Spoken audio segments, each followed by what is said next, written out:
Hai pemirsa, kembali lagi dengan saya Dr. Ahmad Mediana di AMS TV Channel. Sharing is caring. Pada kesempatan ini ketemu dokter luar biasa, lansia dia, tapi fit dan bugar orangnya. Dokter Ud, apa kabar? Dokter Tribudi namanya ya? Ya. Oke, kita dulu ketemu di lapangan bola nih ya. Iya, lapangan bola. Tapi sekarang topiknya nih, ya, kesehatan tulang. Kesehatan tulang. Apa itu kesehatan tulang? Emang tulang itu kenapa itu mesti sehat? Ya, nah kesehatan tulang memang sangat penting ya buat kita ya.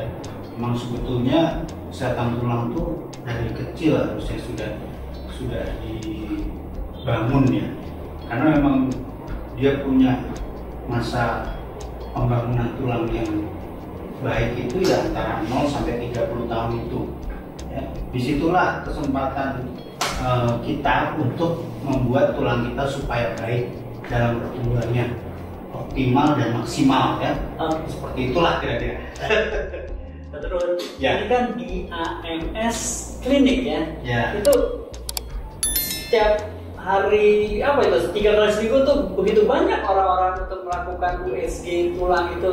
Umurnya saya lihatnya umur 50, 60 ya. tahun itu dalam rangka apa itu kira-kira? Ya itu ternyata setelah kita lakukan pemeriksaan, ya memang itu dalam rangka untuk mengetahui ya status ya, positioning ya, bahwa keadaan tulang kita itu pada umur sekian itu seperti apa. Itu kan kalau USG itu kita kategorikan ya, bisa normal, bisa osteopenia, bisa osteoporosis. Itu yang kita hasilkan dari USG tulang itu. Oke, dari bapak-bapak, ibu-ibu ya, bukan ya, ibu-ibu aja. Dari bapak, ibu, dan umurnya bervariasi. Oke. Ya saat ini rata-rata di atas 50 yang kita periksa ya. Tapi ada yang 40, 41 ada juga. Kalau saya kan dokter bidan, dan saya nggak boleh periksa laki-laki itu nggak boleh dong ya. Kalau dokter Ud boleh dong ya. Oh iya, saya boleh periksa laki-laki, boleh periksa perempuan. Untuk USG. Dan hasilnya itu udah ada, saya lihat udah ada tulisannya ya itu. Betul. Yang bagus cuma nggak nyampe 5%. Iya tuh rata-rata kebanyakan yang saat ini kita temukan osteopenia. Osteopenia ya? Itu range antara 40 sampai 41 sampai 70-an.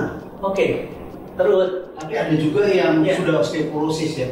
Dia di atas 60-an ke 70-an itu sudah beberapa lah kita temukan osteoporosis. Ini kita kan tinggal di negara tropis ya. Gimana itu melogikakannya itu? Apakah memang umurnya aja sih gitu kira-kira umurnya? Atau memang mereka kurang vitamin D atau kurang matahari atau apa gitu? Ya sebetulnya banyak ya faktor tulang itu baik atau tidak ya. Karena faktornya banyak, mulai dari faktor genetik, ya kemudian aktivitas fisik orang tersebut dari masa kecil sampai umur yang sekian itu, bagaimana aktivitas fisiknya, kemudian kebiasaan ya seseorang itu juga mempengaruhi, misalnya kayak merokok, alkohol, kopi segala macam itu juga mempengaruhi. Terus obat-obatan, banyak orang yang tidak tahu obat-obatan itu bisa berpengaruh kepada kesehatan tulang tersebut. Kemudian banyak yang pengaruh ya. Banyak obat-obatan juga. Terus hormonal, kalau wanita menopause. Nah sekarang ketika menopause hormon menurun, itu juga mempengaruhi regenerasi sel tulang itu menghambat seperti itu. Ini ada alat barunya. Dulu kan kalau kita tahu gitu ya, tahu tulang patah atau bengkok atau apa itu mesti di ronsen nih. Betul. Ini ada alat USG. Kalau saya kan USG menghindari tulang nih. Iya. Sekarang ada USG tulang. Iya. USG density apa lagi itu? Iya tuh teknologi baru itu. Teknologi baru dengan teknik ultrasonografi itu gelombang suara ya. Jadi ketika kita meletakkan probe abdomen itu fokus dan kedalaman terhadap tulang tersebut yang bisa kita rasakan untuk menemukan gambaran tulang itu. Nah kita biasa untuk yang bisa kita lakukan untuk mengetahui gambaran tulang lumbal, ya tulang belakang dan femur. Oke. Itu dua yang kita. Itu saya grafiknya laporan berupa grafik ya. Iya. Dan serupa dengan densitometer gitu. Betul. Itu udah akurasinya emang udah serupa. Gitu. Iya. Itu luar biasa itu. Kalau alat kita itu dari Itali, itu sudah sedemikian rupa. Jadi mesin USG tersebut akan mengeluarkan seperti ada fragility score ya. Ada nilai kerapuhan, kemudian digambarkan juga ininya apa namanya, dia termasuk kategori yang mana. Ada normal, osteopenia, osteoporosis. Nanti di situ tergambarkan juga T-score-nya segala macam itu di situ. Wah, luar biasa nih kalau sampai ini benar terjadi, kita bisa tahu dong kalau itu kondisi tulang orang Indonesia. Iya, orang Indonesia ternyata banyak.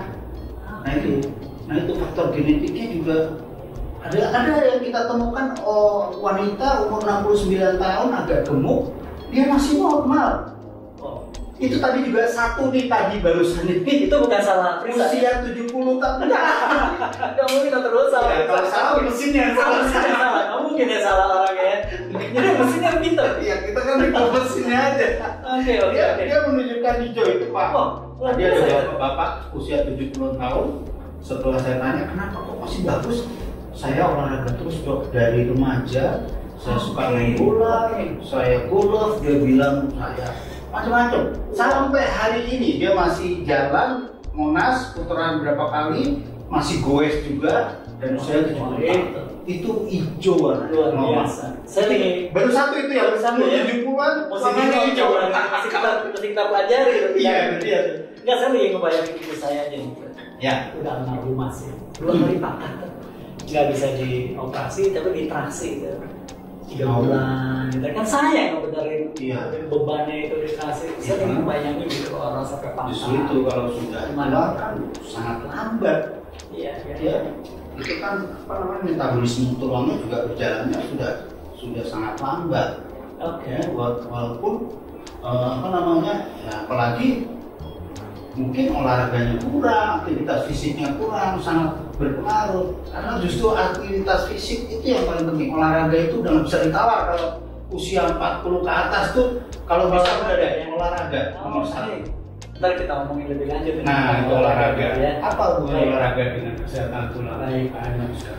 Terus sebelum mengakhiri take home message lah katakanlah supaya ibu-ibu, bapak-bapak tulang supaya sehat, mau ngomong apa kira-kira? Oke, baik. Disarankan ya untuk teman-teman semua atau apa ya namanya, rekan-rekan, bapak ibu sekalian melihat podcast ini, sebaiknya memang rubahlah kebiasaan atau lifestyle yang sudah ada sekarang yang kaitannya dengan apa namanya, kesehatan tulang tersebut. Jadi semakin kita tambah usia, semakin tidak bisa ditawar lagi. Olahraga sudah harus dilakukan. Olahraga yang bisa menjaga tulang, macam bisa jogging, bisa jalan saja, bisa angkat beban, latihan otot, itu sangat berpengaruh sekali buat kesehatan tulang itu. Oke, baiklah, luar biasa nih, bincang-bincang cuma 10 menit tapi dalam sekali ya. Pemirsa, kesehatan tulang. Kita tinggal di negara tropis. Bayangkan kadar vitamin D defisiensinya tinggi sekali di kita. Nah, seperti tadi dibukakan oleh Dr. Uut, Dr. Tribudi, bahwa lifestyle itu sangat perlu untuk tetap menjaga kesehatan tulang dengan olahraga teratur, makanan yang bergizi dan betul mungkin mengurangi stres. Iya, terus lagi. Oke. Itu tadi konsumsi diet kalsium dan vitamin D tidak boleh lepas. Oke. Itu topik sendiri lagi. Itu penting. Luar biasa. Oke. Baik. Dengan Dr. Ahmad Mediana, AMS TV Channel. Like and subscribe.